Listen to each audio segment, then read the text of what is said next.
हे वियर्स myself Harshika. तो मैं आपको आपके डिप्लोमा के स्पेशल एजुकेशन का पूरा कंप्लीट सिलेबस करवा रही हूँ जो आरसीआई ने एमडी डिपार्टमेंट का नया इशू किया है। तो मैं पेपर नंबर 1 के यूनिट नंबर 1, 2, 3, 4 और 5 की वीडियोस पहले से अपलोड कर चुकी हूँ। अब हम बात करेंगे पेपर नंबर 2 की, जिसमें यूनिट नंबर 1 और यूनिट नंबर 2 की वीडियो ऑलरेडी अपलोडेड है। अब जो अपलोडेड वीडियोस हैं, अगर आप वो देखना चाहते हो तो मैंने प्लेलिस्ट बना रखी है, आप जाके चैनल पे चेक कर सकते हो एंड मैं लिंक नीचे डिस्क्रिप्शन बॉक्स में भी दे दूंगी। तो हम बिना कोई टाइम वेस्ट करे सीधा चलते अपने टॉपिक की तरफ। पेपर नंबर 2 का यूनिट नंबर 3 है learning characteristics of students with CP, यानी हमें बात करनी है सेरिब्रल पाल्सी के बारे में, जिसमें हमारा 3.1 है इंट्रोडक्शन टू सीपी। अब इंट्रोडक्शन की बात आ गई तो सबसे पहले हमारे माइंड में क्या आएगा? डेफिनेशन, कि सीपी क्या होता है। तो अगर मैं आपको ओरल डेफिनेशन बताऊं तो CP is a group of disorders that affects a personal ability to move. अब आप स्क्रीन पे देखते जाओ कि सीपी सबसे पहले किस चीज को अफेक्ट करता है? मूवमेंट को, पर्सन्स की, and maintain the balance and body posture, balance and posture of the body. तो सीपी अफेक्ट करता है पर्सन की एबिलिटी को to move and to maintain the balance and posture of the body. तो अब हमने डेफिनेशन की बात कर ली है। CP is a group of disorder that affects the persons ability to move and maintain balance and posture. हम चलते हैं नेक्स्ट सिम्टम्स की तरफ। आपको कुछ सिम्टम्स भी पता होने चाहिए जिसे देख के आप अंदाजा लगा सकते हो कि क्या इस पर्सन को सेरिब्रल पाल्सी है। तो पहला कि बच्चे को प्रॉब्लम रहती है कोऑर्डिनेशन में, लाइक बच्चा कोऑर्डिनेट नहीं कर पाता है, उसका आई हैंड कोऑर्डिनेशन अच्छा नहीं होता है, मूवमेंट अच्छे से वो नहीं कर पाता है, दोनों लेग को कोऑर्डिनेट करके वो नहीं चल पाता है। नेक्स्ट उसको प्रॉब्लम रहती है स्पीच में या फिर लैंग्वेज में। उसके बाद अगर हम नेक्स्ट पॉइंट को देखें तो बच्चे को प्रॉब्लम रहेगी डेवलपमेंट में। ऑफकोर्स कोई बच्चे को डिसेबिलिटी है या डिसऑर्डर है तो वो उसके डेवलपमेंट पे तो असर डालेगा ही। तो आप डेवलपमेंट वाला पॉइंट तो आराम से लिख के आ सकते हो। नेक्स्ट अब हम चलते हैं बाकी अदर प्रॉब्लम्स भी रहती हैं, लाइक उसको हमें पता चल जाता है कि इस बच्चे को सीपीए देखते ही पता चल जाता है, क्योंकि उसके बोलने का तरीका थोड़ा अलग होता है, चलने का तरीका थोड़ा अलग होता है। बच्चे की माइनर चीज़ों को ऑब्जर्व नहीं करता, बट उस बच्चे का बैठने का तरीका अलग होता है, उठने का तरीका अलग होता है। तो ये सारे उसके सिम्टम्स रहते हैं। नेक्स्ट अब हम चलते हैं कॉजेज़ के बारे में कि सीपी क्यों होता है। नेक्स्ट अब हम चलते हैं कॉजेज़ की तरफ कि सीपी क्यों होता है। तो मेन कॉज होता है सीपी होने का abnormal development of the brain. ये चीज़ आप हमेशा ध्यान रखना, जैसे ही सीपी आए, सीपी से रिलेटेड कोई भी क्वेश्चन आए तो सीपी किस वजह से होता है? Due to abnormal development of brain, ठीक है। And it usually happens before a child is born. बच्चे के पैदा होने से पहले भी हो सकता है, बट पैदा होते टाइम और उसके बाद यानी नेटल और पोस्ट नेटल टाइम पे भी हो सकता है, but most of the time prenatal period में होता है, ठीक है। अब कुछ फैक्टर्स हो सकते हैं, जैसे मैंने आपको बताया कॉज क्या है, एबनॉर्मल डेवलपमेंट ऑफ ब्रेन। अब ये ब्रेन का एबनॉर्मल डेवलपमेंट किस वजह से हो सकता है वो भी तो पढ़ना होगा। हमने ये चीज तो जान ली कि सीपी किस वजह से होता है, एबनॉर्मल डेवलपमेंट ऑफ ब्रेन। अभी एबनॉर्मल डेवलपमेंट ऑफ ब्रेन किस वजह से होता है ये भी तो जानना है ना, पूरा एकदम जड़ से काम करना है ना हमें। तो किस वजह से होगा? पहला कि बच्चे के ब्रेन में ब्लीडिंग होने लगी है मॉम के वॉर्म में ही। ध्यान से सुनते जाना मेरी बातों को, मैं स्क्रीन पे हर चीज़ नहीं लिखूंगी क्योंकि ऑफ कोर्स मैं बोल रही हूँ तो आप उस चीज़ को समझ सकते हो, हर चीज़ लिख के दिखाने की जरूरत नहीं है। तो माइनर पॉइंट्स अच्छे से सुनते चलना कि बच्चे का मॉम की वॉर्म में ही ब्रेन में से ब्लीडिंग स्टार्ट होगी, या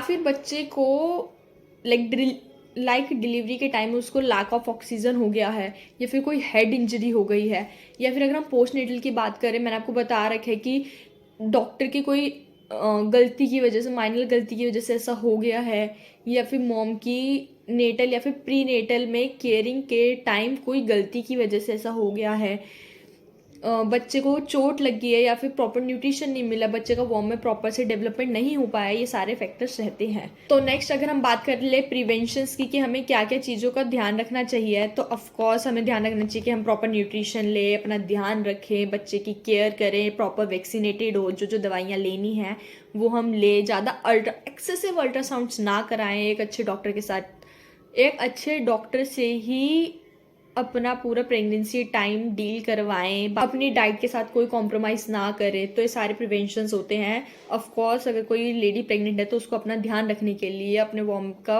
वॉर्म में जो बेबी है उसका ध्यान रखने के लिए बेसिक प्रिवेंशंस लेने ही चाहिए।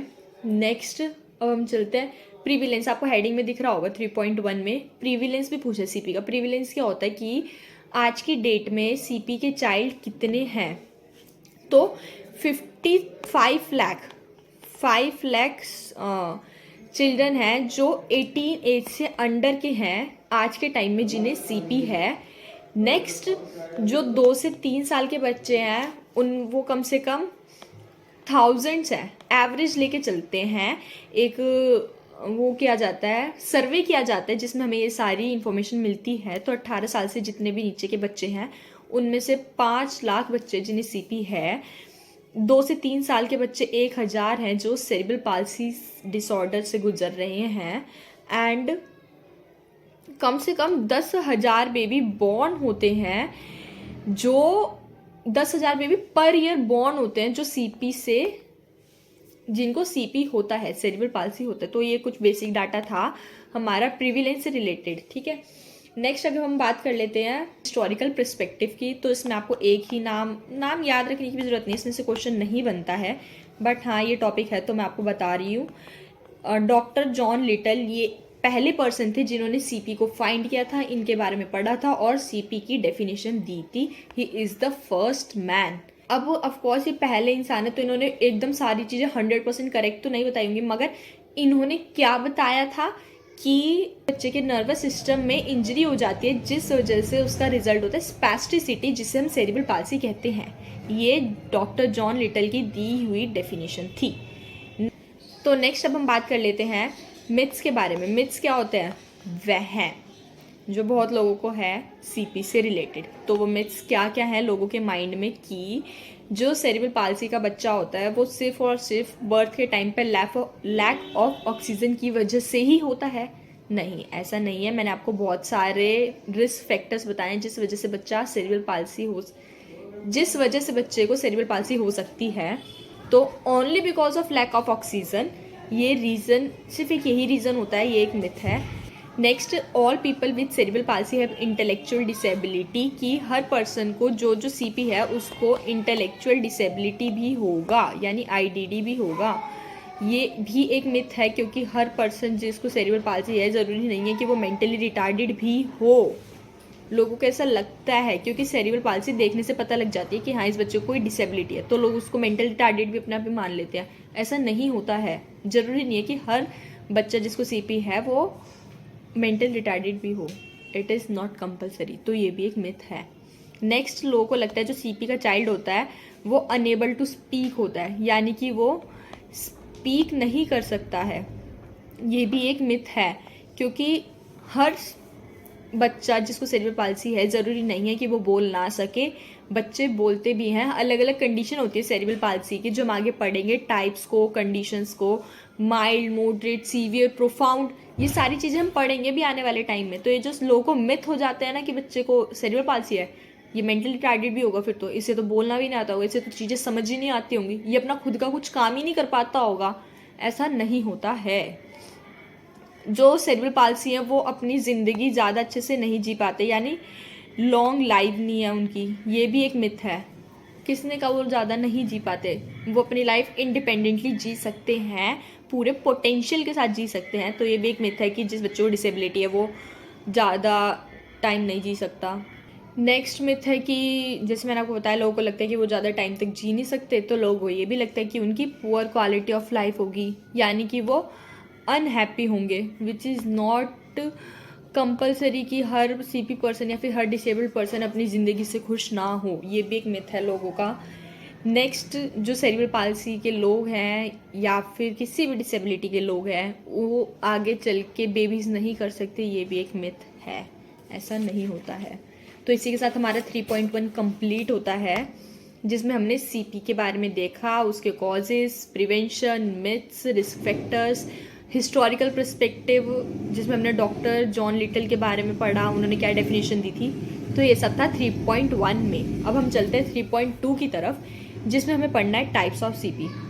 अब इस पे आप अपने सिलेबस में 3 स्टार लगा लो, 3 भी नहीं 5 लगा लो, क्योंकि this is most important question in paper number 2। मैं ऐसे नहीं कहूँगी कि बहुत इंपॉर्टेंट क्वेश्चन है यूनिट नंबर 3 में, नहीं, ये बहुत इंपॉर्टेंट क्वेश्चन है पूरे पेपर नंबर 2 में।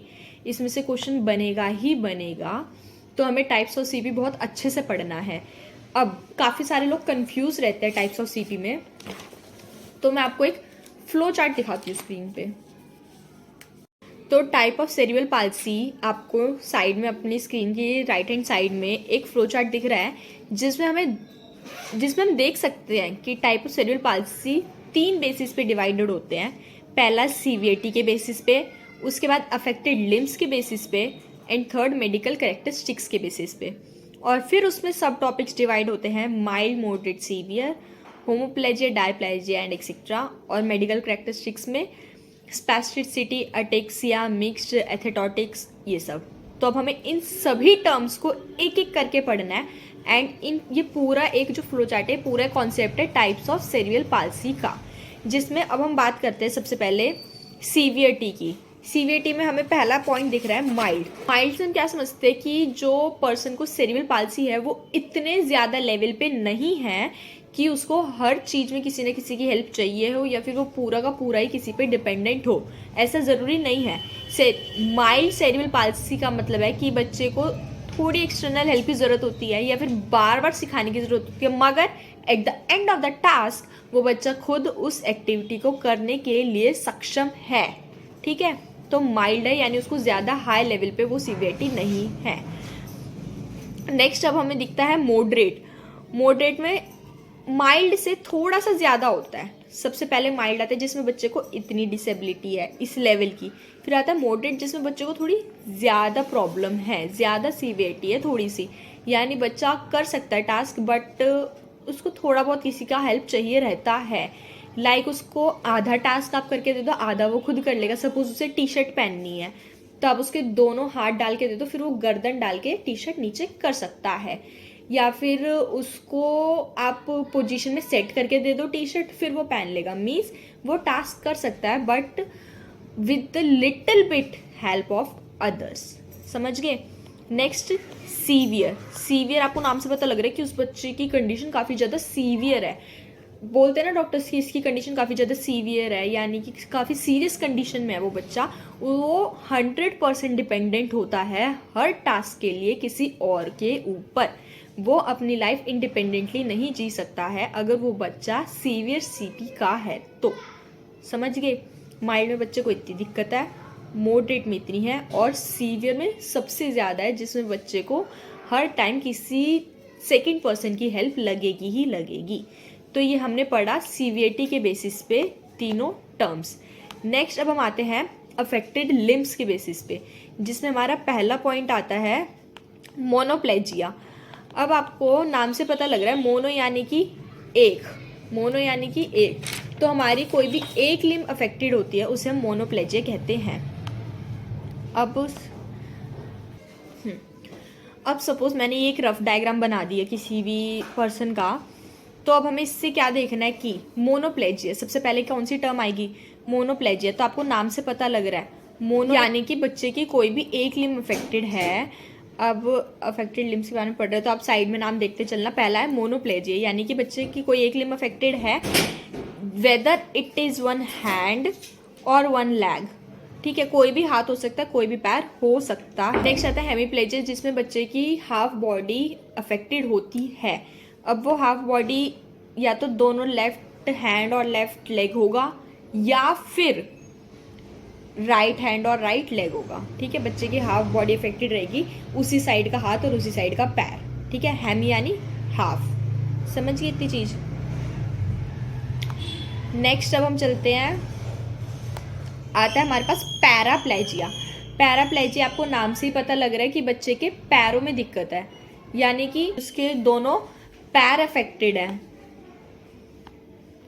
दोनों पैर अफेक्टेड है, मैं जो नीचे लिख रही हूँ ना पैराप्लेजिया, फिर मोनो, हेमी, फिर उसमें लिम्स, उसको हाईलाइट कर रही हूँ। बेशक आप इन चीज़ का स्क्रीनशॉट लेते चलना कि पैरा यानी ये वाला लिम्ब अफेक्टेड है, होमो यानी ये वाला लिम्ब अफेक्टेड है, इसलिए मैंने ये रफ डायग्राम बना के हाईलाइट कर रही हूँ, नीचे लिख रही हूँ, ताकि सपोज अगर आप स्क्रीनशॉट लो तो आपको बाद में पढ़ने में आसानी रहे कि नीचे ये नाम लिखा है, ऊपर ये हाईलाइटेड है, तो यानी ये वाली लिम्स अफेक्टेड रहती है। इसलिए ध्यान रखते चलना छोटी छोटी चीज़ों का भी। नेक्स्ट पैरा के बाद हम आते हैं डायप्लेजिया। डायप्लेजिया में बच्चे के दोनों पैर अफेक्टेड रहते हैं सीवियर कंडीशन में, एंड उसके हाथों पे भी थोड़ा बहुत, ज़्यादा नहीं बट थोड़ा बहुत अफेक्ट रहता है। ठीक है, जो लेग्स होंगे वो तो सीवियरली अफेक्टेड होंगे, बट जो हैंड्स होंगे उसको दिक्कत आएगी उससे, हैंड से रिलेटेड मूवमेंट्स में, बट पैर के कंपैरिजन जितनी दिक्कत नहीं आएगी। समझ गए? यानी कि पैरों की सीवियरिटी बहुत ज़्यादा है, मगर हाथों की सीवियरिटी पैरों की मुकाबले कंपैरिजन में कम रहेगी। ये रहता है डायप्लेजिया में। नेक्स्ट अब हम चलते हैं क्वाड्रीप्लेजिया में, जिसमें आपको नाम से ही पता लग रहा है क्वाड्री यानी कि 4, यानी कि बच्चे की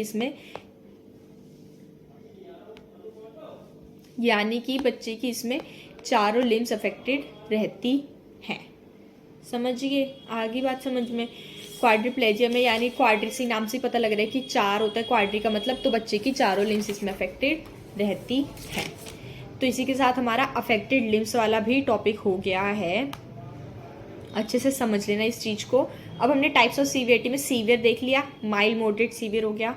नेक्स्ट अफेक्टेड लिम्स में मोनोप्लेजिया, हेमीप्लेजिया, पैराप्लेजिया, डायप्लेजिया एंड क्वाड्रीप्लेजिया, ये सारा हो गया। अब हम नेक्स्ट आते हैं मेडिकल कैरेक्टरिस्टिक्स की तरफ, जिसमें हमें पहला पढ़ना है स्पास्टिसिटी। तो इसमें सबसे पहली चीज आती है स्पास्टिसिटी में होता है मसल्स की स्टिफनेस, यानी मसल्स टाइट हो जाती है। बच्चे का हैंड अगर ऐसे है, उसकी ये वाली मसल स्टिफ होगी, तो बच्चा अपना हाथ ऐसे सीधा नहीं कर पाएगा। उसकी रिस्ट है, रिस्ट में उसकी रिस्ट ऐसे रहती है, तो वो अपनी रिस्ट अपनी बिना एक्सटर्नल हेल्प पे सीधा या फिर बेंड इस तरह से नहीं कर पाएगा, क्योंकि उसके यहाँ पे स्टिफनेस हो गई है। तो इसमें काफ़ी ज़्यादा स्टिफनेस हो जाती है। ऑक्यूपेशनल थेरेपी की, फिजिकल थेरेपी की ज़रूरत होती है, जिसमें रेगुलर बेसिस पे उसकी स्टिफ मसल्स पे काम किया जाता है, उनको वापस मोशन में लाने के लिए। नेक्स्ट कांट मूव इट, मैंने आपको बताया कि वो अच्छे से मूव नहीं कर पाता है क्योंकि स्टिफ हो गई हैं उसकी मसल्स। तो और इसके बाद स्पेस्टिसिटी के बात आते हैं हम अटेक्सिया पे, जिसमें बैलेंसिंग प्रॉब्लम रहती है फाइन मोटर और ग्रोस मोटर्स में। ठीक है, ग्रोस मोटर्स हमारी बड़ी मसल्स होती है, और फाइन मोटर्स हमारी छोटी मसल्स होती हैं, तो उसको इन मोटर्स में दिक्कत रहती है। एंड सेकेंड थिंग, बैलेंसिंग में दिक्कत रहती है।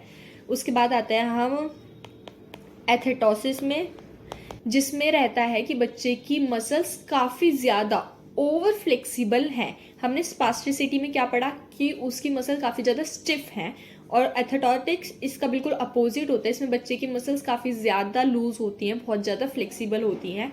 इनफैक्ट वो अपनी नेक पे भी कंट्रोल नहीं रख पाता है, उसकी नेक कभी यहाँ कभी वहाँ हो रही है, उसका अपनी मसल्स पे कंट्रोल ही नहीं है। ऐसा बच्चा बैठता है जब, तो एकदम से धम से बैठता है, क्योंकि उसकी अपनी मसल्स पे कंट्रोल नहीं है कि वो धीरे धीरे बैठ सके। ठीक है, ओवर फ्लेक्सिबिलिटी रहती है मसल्स में।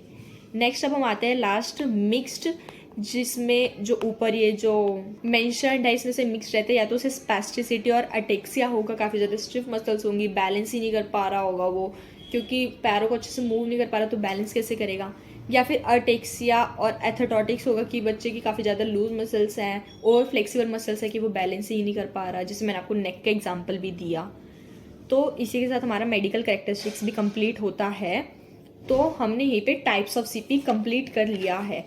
ये बहुत इंपॉर्टेंट है, मैं आपको वापस से बता रही हूँ। ये टॉपिक शुरू करने से पहले मैंने आपको बताया था, ख़त्म करने के बाद भी बता रही हूँ कि टाइप्स ऑफ सीपी ये आएगा, अभी लिख लो। मैं बोल रही हूँ ये क्वेश्चन आएगा, what is CP and explain there types, जिसमें आपको पहले फ्लो चार्ट बनाना जो राइट हैंड की स्क्रीन पे दिख रहा है, टाइप्स ऑफ सीपी करके 3 एरो बना के सीवियरिटी, अफेक्टेड लिम्स और मेडिकल करेक्टरिस्टिक्स, फिर नीचे के सब पॉइंट्स, फिर उन्हें एक्सप्लेन करना। और जो ये होमोप्लेजिया, हेमीप्लेजिया, डायप्लेजिया है, इसमें एक रफ सा डायग्राम भी बनाया आना, जिसमें अगर बच्चे के हाथ अफेक्टेड है तो हाथ को कलर करे आना, पैर अफेक्टेड है पैर को कलर करे आना।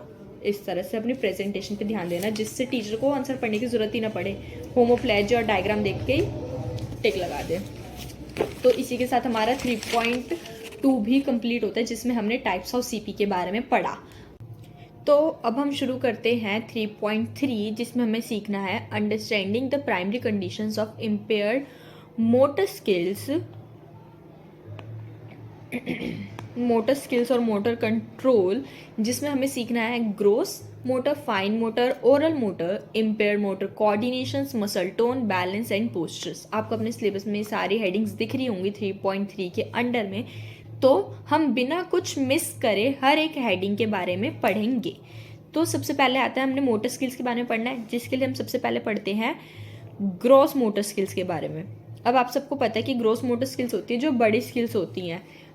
जिसका पुअर ग्रॉस मोटर स्किल्स रहता है उसको क्या क्या दिक्कतें रहती हैं, पुअर कोऑर्डिनेशन रहता है, यानी कि वो अच्छे से कोऑर्डिनेट नहीं कर पाते हैं, कैसे कोऑर्डिनेट करके चलना है नहीं आता है उन्हें, उनका पुअर बैलेंस रहता है, जब उनके पास प्रॉपर कोऑर्डिनेशन ही नहीं है तो अपनी बॉडी को कैसे बैलेंस करेंगे वो। Next, difficulty in I hand coordination रहता है, यानी कि उनकी आंखों का और हाथों का कोऑर्डिनेशन नहीं बैठ पाता है। सपोज अगर मैं आपको एक टास्क का एग्जांपल दूं, तो हम बच्चे को बैठा रहे हैं और वॉल पे से एक शीट को गिरा रहे हैं, तो बच्चा देख रहा है और उसे वो शीट रोकनी है, बट वो शीट नीचे गिर जाती है और वो रोक नहीं पाता, यानी उसका आई हैंड कोऑर्डिनेशन ढंग से वर्क नहीं कर पा रहा है। शीट को देखते हुए उसे अपने हैंड को किस स्पीड से और किस टाइम मूव करना है वो शीट को गिरने से बचाने के लिए, ये बच्चा नहीं वो कर पा रहा है, समझ पा रहा है। तो क्या ये पुअर आई हैंड कोऑर्डिनेशन है, जिसमें बच्चे को ढंग से मूवमेंट की भी उसमें फ्लुएंसी नहीं रहेगी, लाइक वो अटक अटक के चलेगा या फिर डिसबैलेंस होके चलेगा, या फिर कोई चीज़ उठाएगा भी तो अच्छे से नहीं उठा पाएगा, मतलब उसके हर मूवमेंट में फ्लुएंसी आपको स्मूथनेस नहीं दिखेगी। अब इसके कॉजेस क्या क्या होते हैं, पहला न्यूरोलॉजिकल कंडीशंस की वजह से ऐसा हो सकता है, ट्रॉमा की वजह से हो सकता है, इलनेस की वजह से हो सकता है, डिलेड डेवलपमेंट की वजह से हो सकता है, जिसकी वजह से बच्चे को दिक्कत किस किस चीज़ में आती है। आपको ये तो पता है ग्रोस मोटर क्या होता है, मैंने बता दिया, इसके कॉजेस क्या है बता दिया, इससे क्या क्या दिक्कतें आती है बता दिया, मगर किस किस टास्क में दिक्कत आती है उसको अपने डेली रूटीन में, जैसे कि और बच्चे को प्रॉब्लम रहती है सिटिंग में, जंपिंग में, और लगा सकते हैं स्टैंडिंग में। तो बच्चे को ये सारी प्रॉब्लम रहती है उसके पुअर ग्रोस मोटर स्किल्स की वजह से। तो नेक्स्ट अब हम आते हैं फाइन मोटर स्किल्स पे, कि बच्चे की पुअर फाइन मोटर स्किल्स की वजह से उसको क्या क्या दिक्कतें रहेंगी। तो उसका इमेच्योर फाइन मोटर ग्रिप होगा, यानी पेंसिल ग्रिप होगा। अब देखो मैंने पेन पकड़ रखा है, कैसे ये सारी फिंगर्स ऐसे जुड़ के, फिर ये और ये वाले फिंगर पेन को टच होके फिर पेन पकड़ रखा है ना, तो हमारी फाइन मोटर ग्रिप नहीं बन पाएगी बच्चे की, क्योंकि उसकी फाइन मोटर स्किल्स पुअर हैं। तो वो अच्छे से पेन को नहीं पकड़ पाएगा, खाना नहीं खा पाएगा क्योंकि वो स्पून नहीं पकड़ पाएगा, ब्रशिंग नहीं कर पाएगा क्योंकि वो ब्रश नहीं पकड़ पाएगा, ये सारी दिक्कतें उसको रहेंगी। लिख नहीं पाएगा, कलरिंग नहीं कर पाएगा, क्योंकि इन सब चीज़ों में फाइन मोटर्स का यूज़ किया जाता है। अब जैसे कि मैंने आपको ग्रोस मोटर के टाइम पे एग्जाम्पल दिया था कि बच्चे को आई हैंड कोऑर्डिनेशन का शीट वाला, अब मैं आपको फाइन मोटर में एग्जाम्पल देती हूँ कि सपोज बच्चे को ब्रश करना है। अब हमें पता है कि ब्रश की जो स्टिक होती है वो कितनी ज़्यादा पतली होती है, बट उसकी फाइन मोटर्स इतने अच्छे से वर्क नहीं करती कि वो इतनी पतली स्टिक पे अपनी ग्रिप बना सके। तो हम क्या करते हैं, जो ब्रश का पीछे का हिस्सा होता है जिधर से हम पकड़ते हैं उधर हम टेप या फिर कोई कपड़ा बांध देते हैं और उसको मोटा बना देते हैं, ताकि बच्चे की ग्रिप इतनी नहीं बन पा रही तो कम से कम इतनी तो बन सके। और हमारा ये करने का मोटिव क्या होता है कि वो एटलीस्ट ब्रशिंग जैसे टास्क में अपने आप को इंडिपेंडेंट फील कर सके, इंडिपेंडेंटली अपना ब्रशिंग कर सके। तो इसलिए हमने उसकी फाइन मोटर्स को डेवलप करने के लिए, सपोर्ट करने के लिए क्या किया, उस पतली स्टिक को कपड़ा या टेप बांध के मोटा बना दिया, जिसकी मदद से जितनी भी उसकी फाइन मोटर्स वर्क करती हैं उसकी हेल्प लेके वो ब्रशिंग कर सके। अब इसके क्या क्या कॉजेज रहते हैं कि प्रॉपर ब्रेन डेवलपमेंट नहीं हो पाता है, इलनेस हो जाती है, या फिर डाउन सिंड्रोम हो, उसको मल्टीपल स्क्लेरोसिस हो, मस्कुलर डायसोट्रॉफी हो, डेवलपमेंटल डिलेज हो, तो ये सब आता है fine motor, poor fine motor skills के अंडर। और नेक्स्ट आते हैं ओरल मोटर स्किल्स में। ओरल मोटर स्किल्स में बच्चे का क्या क्या अफेक्ट होता है, पहले आप ये समझो। ये जॉ, टंग, वो अच्छे से कम्युनिकेट नहीं कर पाता है, अच्छे से साउंड नहीं प्रोड्यूस कर पाते। जैसे कि हमें पता है कि हमें कहाँ पे तेज से बोलना है, कहाँ पे धीरे से बोलना है, वो बच्चा उस चीज़ को आइडेंटिफाई नहीं कर पाता। आइडेंटिफाई करने के बाद वो उस चीज़ को करने के लिए एबल नहीं रहता है, क्योंकि उसका ये जो जॉ है, सपोज जॉ में काफ़ी ज़्यादा स्टिफनेस है उसके, तो वो कैसे बोलेगा, हम कैसे बोल रहे हैं, क्योंकि हमारा जॉ मूव कर रहा है, हमारे लिप्स मूव कर रहे हैं, अंदर हमारी टंग मूव कर रही है, साथ में हमारे टीथ सपोर्ट कर रही है। तो ये सारी चीज़ें कोऑर्डिनेट करके तभी तो हम क्लियर कन्वर्सेशन कर पा रहे हैं। नेक्स्ट हमें बात करनी है मोटर कोऑर्डिनेशन के बारे में।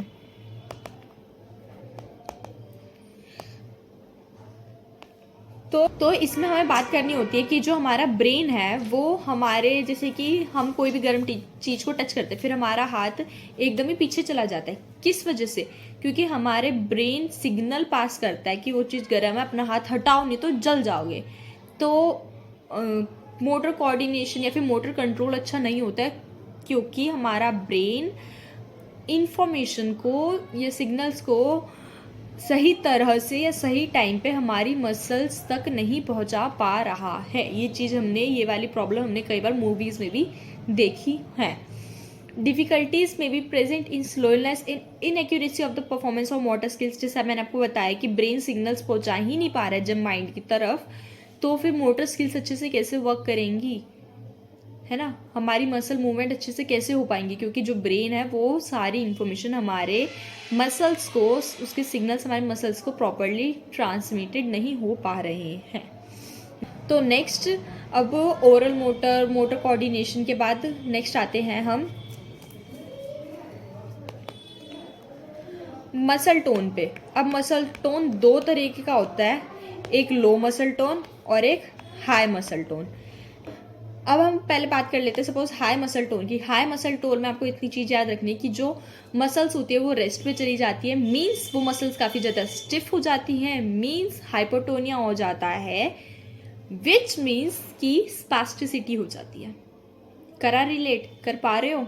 जो मैंने 3.2 में टाइप्स ऑफ सेरेब्रल पाल्सी पढ़ा है, उसमें स्पास्टिसिटी पढ़ाया था, है ना? हाँ, तो वही स्पैस्टिसिटी हो जाती है, मसल्स में स्टिफनेस आ जाती है, मसल्स रेस्ट पे चली जाती है, जिसे हाइपरटोनिया भी कहा जाता है। आपको स्क्रीन पे दिख रहा है नाम, मैं लिख रही हूँ।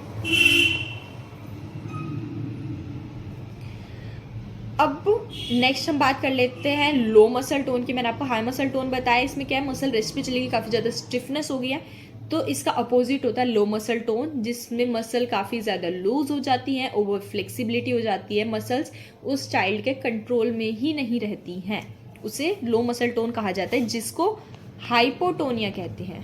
क्या कहते हैं? हाइपोटोनिया।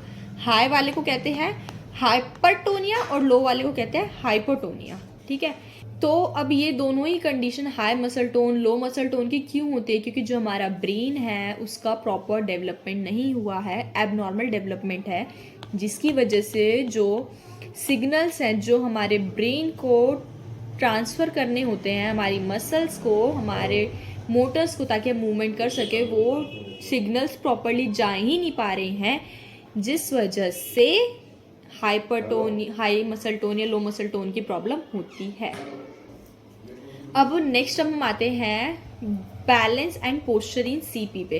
अब मैंने आपको ये यूनिट शुरू करने से पहले ही बताया था, शुरुआत में ही बताया था डेफिनेशन के टाइम पे, कि सेरिब्रल पाल्सी में बहुत मेन प्रॉब्लम होती है कि इनएबिलिटी होती है एक पर्सन की, inability of a person to maintain the balance and posture of the body.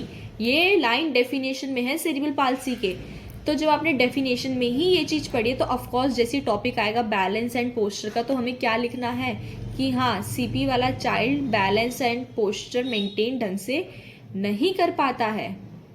ठीक है, उसकी काफ़ी ज़्यादा इनवॉलेंट्री मूवमेंट्स रहती है जिस पे उसका कंट्रोल नहीं हो पाता है, कोऑर्डिनेशन नहीं हो पाता है, एंड इन्हीं सब का रिजल्ट होता है poor balance and posture of the body. Next मैं आपको बता देती हूँ हमारे नेक्स्ट सब टॉपिक पे मूव करने से पहले कुछ इंटरवेंशंस यानी कि कुछ स्टेप्स जिनको हम सेरिब्रल पाल्सी का कोई भी अगर पर्सन है उसको सपोर्ट करने के लिए यूज़ कर सकते हैं।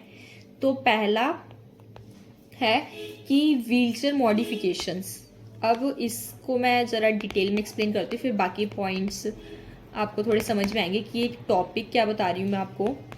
व्हीलचेयर मॉडिफिकेशन इसमें क्या होता है, जैसे कि मैंने आपको बताया था अभी अभी हमने पढ़ा लो मसल टोन, ठीक है। उसमें क्या होता है कि बच्चे की मसल बहुत ज़्यादा लूज होती हैं, ओवर फ्लेक्सिबल होती है, उसको अपनी मसल्स पे कंट्रोल नहीं होता है।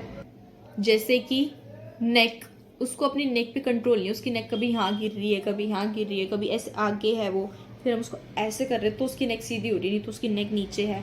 तो अगर इस तरह से बच्चे को प्रॉब्लम हो रही है तो हम उसकी व्हील चेयर में कुछ मॉडिफिकेशंस कर सकते हैं। जैसे कि बच्चा व्हील चेयर पर बैठा होता है, हम जैसे गाड़ी का एग्जाम्पल लो, गाड़ी अपने माइंड में इमेजिन करो, कार में बैठे होते हैं तो सीट के पीछे वो होता है ना हेड वाला, तो ऐसी व्हील चेयर पे भी होता है। तो हम उस हेड पे एक बैंड बांध सकते हैं जिससे जब बच्चा बैठा हो व्हील चेयर पे तो उस बैंड को हम इस तरह से उसके फॉरहेड पे लगा दें, जिसकी मदद से उसकी नेक ऐसे ही रहे, ऐसे गिरे ना।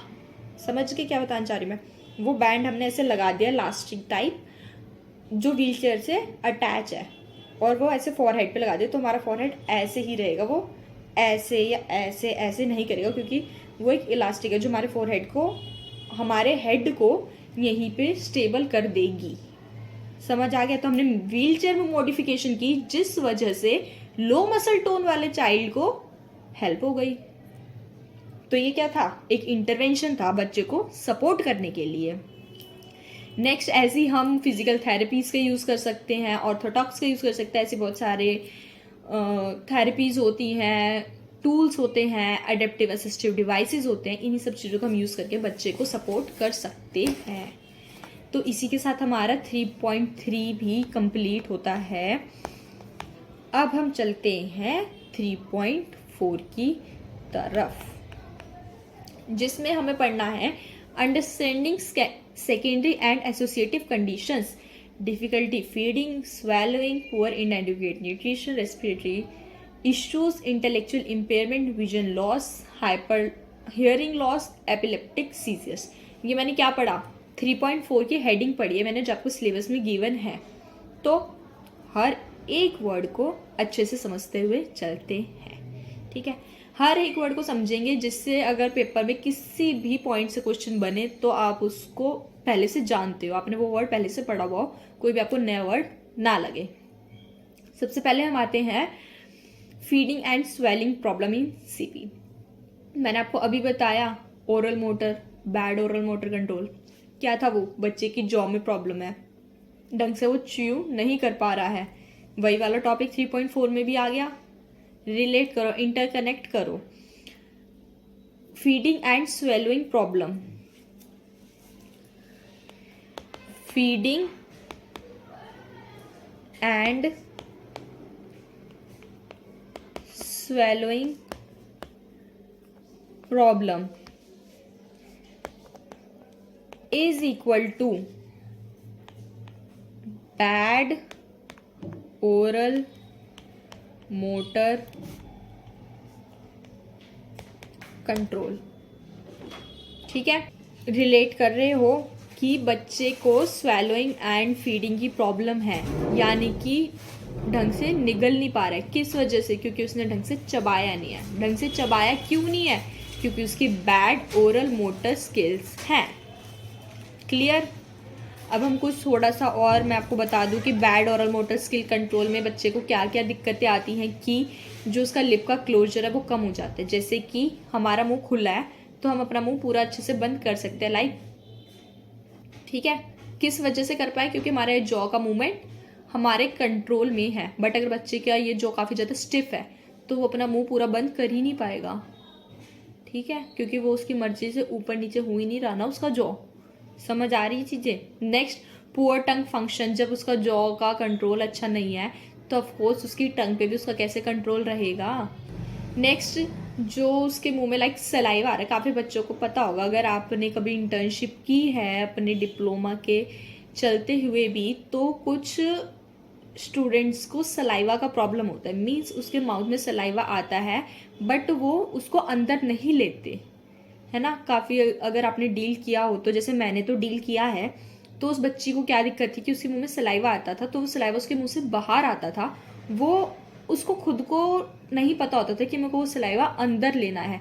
हमने उसे समझाया, जैसे कि ऑफकोर्स हम इंटर्न्स थे, तो उसकी जो पहले के टीचर्स भी थे उन्होंने बताया कि इसको सलाइवा का ही इशू है, मतलब और भी इशू थे बट एडिशनल सलाइवा का भी इशू है। उसको कहो कि मुंह साफ करो तो वो मुंह साफ करती है, मगर उसको नहीं पता होता कि पढ़ते पढ़ते जो उसके माउथ में सलाइवा आ रहा है वो उसको अंदर लेना है, तो ये सलाइवा का प्रॉब्लम रहता है। अब जैसे उसको पता नहीं था क्योंकि वो आईटीडी की स्टूडेंट थी, तो ऐसे ही जिन बच्चों को ओरल मोटर फंक्शन का प्रॉब्लम है, वो जो उनके माउथ में सलाइवा आ रहा है वो अंदर नहीं ले पाएंगे, या फिर उन्हें पता नहीं होगा कि किस तरह से लेना है, क्योंकि उनका ये जॉ, ये वाला एरिया उनके कंट्रोल में नहीं है। और जो ऐसे बच्चे होते हैं जिन्हें फीडिंग और स्वेलिंग प्रॉब्लम होती है, वो काफ़ी बार ऐसा होता है कि वो खाना खाते खाते ही थक जाते हैं। लाइक उन्हें 2 रोटी खानी है, वो थोड़ा सा खाएंगे फिर ऐसे हो जाते हैं। क्यों? क्योंकि उनका ये जॉ, हमें ऐसा लगता है कि वो नखरे दिखा रहे हैं, खाना नहीं खा रहे हैं, बट वो थक जाते हैं क्योंकि उनका फाइन मोटर, ओरल मोटर उनके कंट्रोल, प्रॉपर कंट्रोल में नहीं है। जैसे मैं जब से बोल रही हूँ, पर ऐसा नहीं है कि मैं थक गई हूँ कि ये वाला पार्ट मेरा दर्द हो रहा है, नहीं, ऐसा नहीं है, क्योंकि हमारे कंट्रोल में है। बट वो लोग थक जाते हैं, उन्हें मोस्ट ऑफ द टाइम हमसे बहुत ज़्यादा टाइम लगता है खाना कंप्लीट, उनकी मील कंप्लीट करने में। सपोज अगर हमें खाना खाने में 7 मिनट लग रहे हैं तो उनको 27 या 37 मिनट्स लगते हैं, लाइक 20-30 मिनट्स ज़्यादा लगते हैं, क्योंकि धीरे धीरे खाते हैं वो। उन्हें बताओ कि चबाओ फिर स्वेलो करो, इस तरह से प्रोसेस चलता है,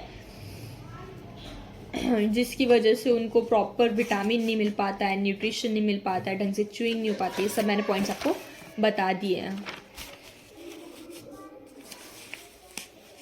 और इस सब का रिजल्ट उनकी डिलेड ग्रोथ भी होता है। जब उन्हें सारे न्यूट्रिशन अच्छे से नहीं मिल पा रहे हैं तो उनकी ग्रोथ भी तो डिले होगी, फिर चाहे वो मेंटली हो या फिजिकली हो। तो आप एक चीज़ देखो कि बच्चे के जॉ में प्रॉब्लम थी, उसने काफ़ी टाइम तक, हम ऐसी बात नहीं कर रहे 1 बार 2 बार, बट काफ़ी सालों से वो ढंग से उसे न्यूट्रिशन ही नहीं मिल रहा, उसकी ग्रोथ अच्छे से नहीं हो पा रही, उसका डेवलपमेंट अच्छे से नहीं हो पा रहा है, जिसकी वजह से वो मेंटली या फिर फिजिकली थोड़ा पीछे रह जा रहा है। तो ये सारी चीज़ें इंटरकनेक्टेड होती हैं कि एक माइनर प्रॉब्लम एक बच्चे को किस हद तक पीछे कर सकती है अगर उस पर सही टाइम पे सही तरीके से वर्क ना किया जाए तो अब हम नेक्स्ट आते हैं, रेस्पिरेटरी प्रॉब्लम्स की बात कर लेते हैं कि जो पर्सन को कि जो चाइल्ड जिसको सेरिब्रल पाल्सी है उसको क्या कोई रेस्पिरेटरी प्रॉब्लम रहती है? तो हाँ, रहती है उसको रेस्पिरेटरी प्रॉब्लम। क्यों रहती है? पहला, जैसे मैंने आपको बताया कि वो ढंग से चबा नहीं पाएगा, उसको अच्छे से प्रोटीन नहीं मिलेगा, न्यूट्रिशन नहीं मिलेगा, जिसकी वजह से उसकी मसल वीकनेस होगी, जो ऑफकोर्स उसके रेस्पिरेटरी सिस्टम पे भी एक बुरा इफेक्ट डालेंगी, जिसकी वजह से उसको रेस्पिरेटरी प्रॉब्लम्स भी हो सकती हैं। Second, they can't cough satisfactory, means कि वो ढंग से कफिंग नहीं कर पाएंगे। एक होता है ना, जब हम खांसते हैं तो होता है कि मतलब जब उनका जॉ ढंग से वर्क ही नहीं कर पा रहा है तो फिर वो अच्छे से कफिंग कैसे कर पाएंगे। नेक्स्ट, प्रॉपर कार्बन डाइऑक्साइड और ऑक्सीजन का एक्सचेंज नहीं हो पाता है। क्यों? क्योंकि एक होता है हमें लंबी सांस लेनी होती है, बीच बीच में आप सभी ने महसूस किया होगा, तो अगर उन बच्चों का जॉ ढंग से काम ही नहीं कर रहा, उनका मुंह प्रॉपरली उनके अकॉर्डिंग खुल बंद हो ही नहीं रहा है, तो वो प्रॉपर एक्सचेंज ऑफ ऑक्सीजन और कार्बन डाइऑक्साइड कैसे हो पाएगा। तो नेक्स्ट, रेस्पिरेटरी प्रॉब्लम के बाद अब हम आते हैं इंटेलेक्चुअल इम्पेयरमेंट इन सीपी। तो सबसे पहले आप ये चीज़ समझ लो, मैंने मिथ्स में भी बताया था, सीपी के मिथ्स में लोगों को ऐसा लगता है कि जिस पर्सन को सीपी है उसको इंटेलेक्चुअल डिसेबिलिटी भी होगी, यानी उसका इंटेलिजेंस लो होगा, जो गलत है। सीपी का इंटेलेक्चुअल डिसेबिलिटी से कोई डायरेक्ट कनेक्शन नहीं है। क्लियर? जरूरी नहीं है वो पर्सन सीपी है तो वो इंटेलेक्चुअल डिसेबल्ड भी होगा, ऐसा नहीं है। पर अब हम बात कर लेते हैं कंडीशन की, जिसमें अगर हुआ तो किस वजह से होगा। समझिए, जरूरी नहीं है वो हो, बट हम एक कंडीशन लेके चल सकते हैं ना मल्टीपल डिसेबिलिटी में, सीपी प्लस आईडीडी हो, तो वो आईडीडी किस किस वजह से हो सकता है, हमें क्या क्या साइंस दिखेंगे उसकी इंटेलिजेंस, लो इंटेलिजेंस के।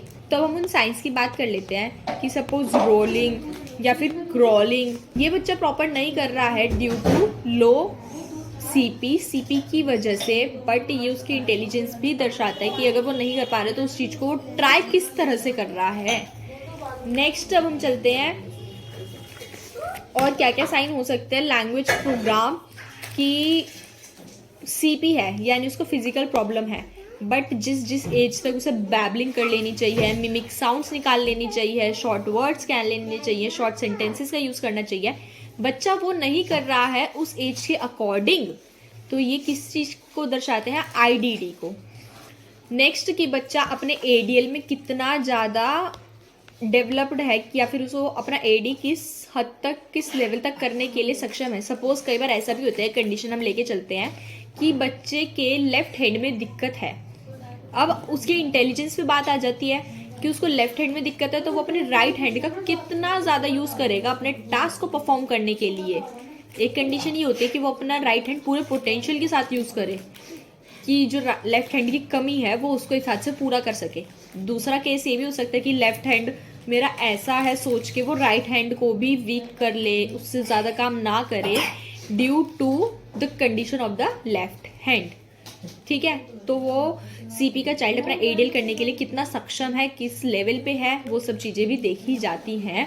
उसकी प्रॉब्लम सॉल्विंग एबिलिटीज़ क्या है, बच्चा सीपी का है यानी उसे कोई फिजिकल प्रॉब्लम है, बट उसका आईडीडी कितना वर्क करता है, वो कितना कोई भी इशू होता है या फिर कोई भी उसके सामने कंडीशन रख दी जाती है या फिर डेली रूटीन में भी वो अगर कोई प्रॉब्लम फेस कर रहा है तो उसका सॉल्यूशन किस तरह से निकालता है। तो ये सब आ जाता है इंटेलेक्चुअल इंटेलिजेंस इन सीपी के अंडर। नेक्स्ट टॉपिक आता है हमारा हियरिंग लॉस इन सीपी। अब जैसे कि इंटेलिजेंस नहीं ज़रूरी कि आईडीडी हो बच्चा सीपी वाला, ऐसे ही ज़रूरी नहीं है कि अगर कोई सीपी का चाइल्ड है तो उसको हियरिंग लॉस भी हो, बट अगर होता है तो उसकी कंडीशंस पढ़ लेते हैं हम। हियरिंग लॉस दो तरह का होता है, एक कंडक्टिव और एक सेंसरी र्यूनल। तो सबसे पहले हम पढ़ लेते हैं कंडक्टिव के बारे में, बिल्कुल बेसिक लेके चलना है बिल्कुल बेसिक लेके चलना है, इसमें से इतना डीप में क्वेश्चन नहीं आता कि सीपी को अलग, विजन को अलग, रेस्पिरेटरी को अलग, इंटेलिजेंस को अलग। ये कंडीशन बस आपकी नॉलेज के लिए बताई गई है सिलेबस में कि सपोज बच्चे को होता है सीपी के साथ कोई अनदर कंडीशन, तो क्या क्या उसके सिनेरियो पूरा रहता है। तो इसलिए मैं आपको बता रही हूँ ताकि आपका हर एक कॉन्सेप्ट क्लियर हो सके, बट इसमें से एग्जाम में क्वेश्चन नहीं पूछता ज़्यादा। तो कंडक्टिव होता है जब साउंड आउटर ईयर से इनर ईयर में नहीं जा पाती है, not able to pass from the outer ear to inner ear. यही दूसरे की अगर हम बात कर ले तो वो आता है सेंसरी न्यूरल, जिसमें sound inner ear to brain नहीं जा पाती है। ठीक है, जिसमें कि it result of damage to the abnormalities affecting the sensitive nerve pathways. ये सेंसरी न्यूरल आपको नाम से पता लग रहा है हमारे सेंसिटिव नर्व पाथवेज को अफेक्ट करता है, जिसकी वजह से इनर ईयर से ब्रेन तक सिग्नल्स या फिर साउंड वेव्स नहीं जा पाते हैं। इतना ही बस बहुत है इसके लिए। नेक्स्ट आ जाता है एपिलेप्सी इन सीपी।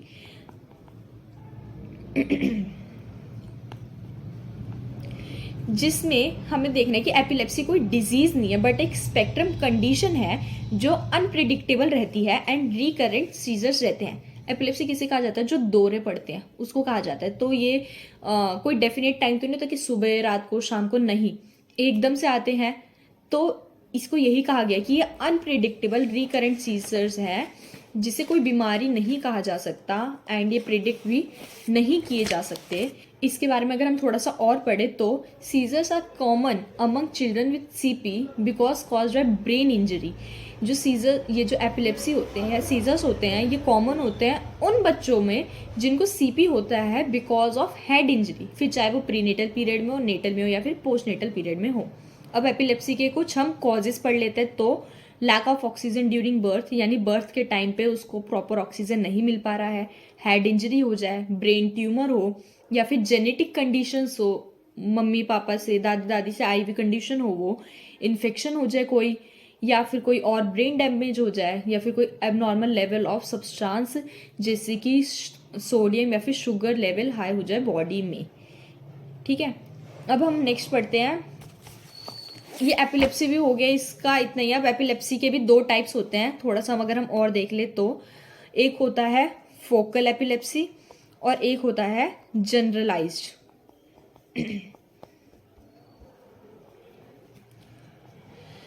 इस तरह से एपिलेप्सी के दो टाइप्स होते हैं, स्क्रीन पे दिख रहे हैं आपको, एक फोकल और एक जनरलाइज्ड। तो फोकल के भी अब फर्दर दो टाइप होते हैं, सिंपल और कॉम्प्लेक्स।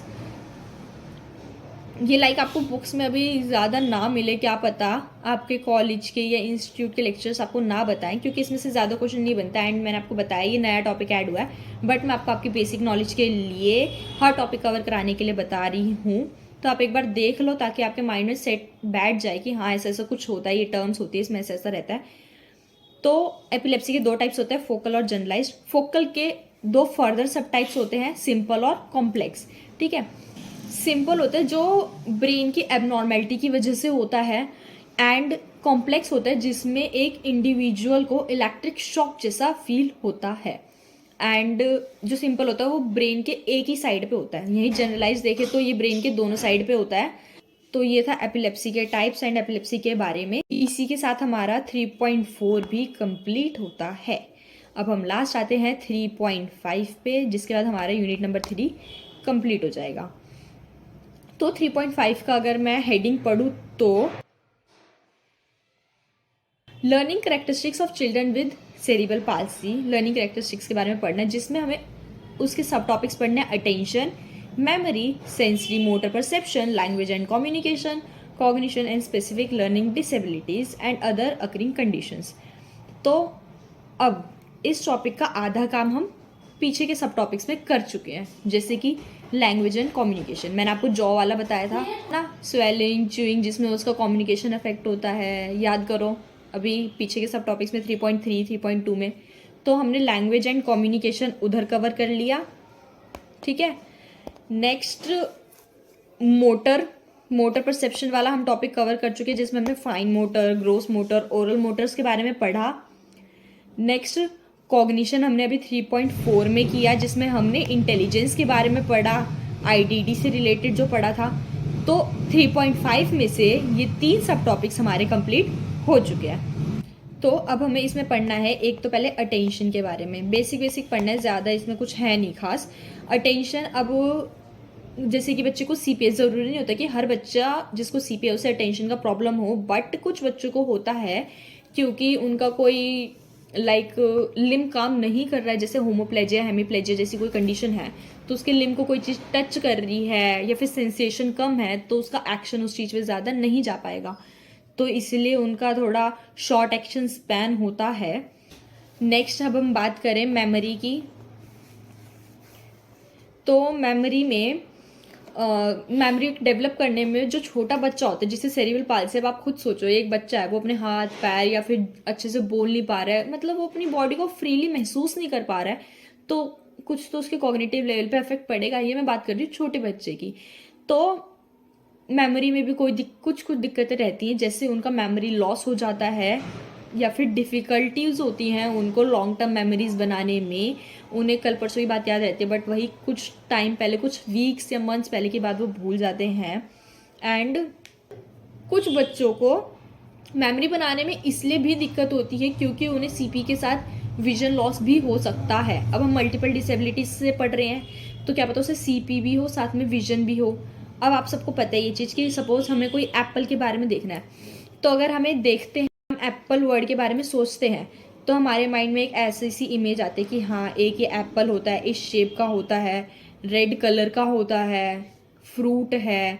क्यों? क्योंकि हमने एप्पल को देखा हुआ है, टेस्ट करा हुआ है। अब कोई बच्चा यहीं ब्लाइंड है, साथ में उसको सीपी भी है, तो उसको मेमोरी बनाने में ऑफकोर्स दिक्कत आएगी, क्योंकि उसने उस चीज़ को विजुअली एक्सपीरियंस नहीं किया है।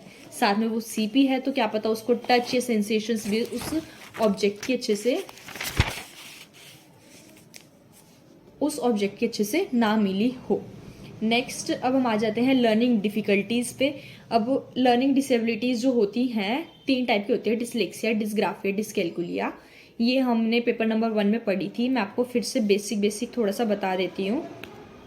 तो डिसलेक्सिया, जिसमें बच्चे को रीडिंग में दिक्कत रहती है, वो वर्ड्स के प्रोनाउंसिएशन, साउंड्स को ढंग से नहीं समझ पाता है। जैसे कि ऑफकोर्स मूवी तारे ज़मीन पे आपने ये चीज़ें देखी हैं उस मूवी में, कि जो ईशान अवस्थी नाम का करेक्टर होता है, वो बच्चा होता है, उसको भी लर्निंग डिसेबिलिटीज़ होती हैं। जैसे कि उसे वो कैट, CAT कैट होता है, बट वो KAT लिखता है क्योंकि उसे साउंड्स का नहीं पता अच्छे से।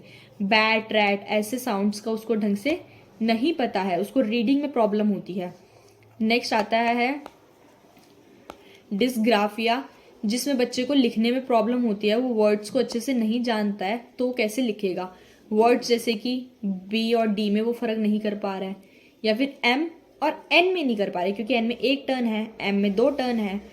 X और Y में नहीं समझ पा रहा है, C और D में नहीं समझ पा रहा है, तो ये आ जाता है डिस्ग्राफिया के अंडर। एंड लास्ट आता है हमारे पास डिसकैलकुलिया, जिसमें बच्चे को रहती है कैलकुलेशंस प्रॉब्लम, मैथमेटिक्स प्रॉब्लम, जिसमें उसको मतलब अर्थमेटिक्स से रिलेटेड प्रॉब्लम रहता है। फिर चाहे वो लेटर्स का हो, जिससे 6 और 9 में डिफरेंस नहीं समझ पा रहा है। उसको ये नहीं पता कि 61 बड़ा है या फिर 16 बड़ा है। दोनों में 16 और 61 ही यूज़ हो रहा है, बट आगे पीछे लगाने से समझ में नहीं आ पा रहा कि कौन सा बड़ा होता है, कौन सा छोटा होता है। तो यही कुछ हमारी स्पेसिफिक लर्निंग डिसेबिलिटीज़ रहती हैं। तो इसी के साथ हमारा 3.5 खत्म होता है। 3.5 में इतना ही जानना था, इतना ही समझना था। मैं आपको वापस से रिपीट कर देती हूँ, ये चीज़ मैं 3-4 बार बता चुकी हूँ, फिर से रिपीट कर देती हूँ कि सेरिब्रल पाल्सी की डेफिनेशन और उसके टाइप्स, जो मैंने आपको अपनी तरफ से काफ़ी ज़्यादा डिटेल में एक्सप्लेन किए थे, वो एक कार्टून सा बना के उस पर शेड करके। प्रेजेंटेशन का ध्यान रखना कि मोनोप्लेजी लिखो तो एक रफ सा डायग्राम बना के जो जो लिम्ब अफेक्टेड है उसे शेड कर देना। तो CP की डेफिनेशन और टाइप्स अच्छे से समझ लेना, इसमें से क्वेश्चन बनता है। तो यही एक इम्पॉर्टेंट क्वेश्चन था पेपर नंबर यूनिट नंबर 3 से पेपर नंबर 2 की, what is CP and type of CP। And बाकी यूनिट नंबर 3 का 3.1, 3.2, 3.3, 3.4, 3.5 मैंने सब कुछ बहुत अच्छे से एक्सप्लेन कर दिया है आप लोगों को, कि हर एक टर्म आपको अच्छे से समझ आए। तो अब हम नेक्स्ट वीडियो में करेंगे इसके आगे की यूनिट्स, इसके आगे के पेपर, जिससे आपका सिलेबस डिप्लोमा का कंप्लीट हो जाए। तो मिलते हैं हम नेक्स्ट वीडियो में। इस वीडियो के लिए thank you. Till then bye bye.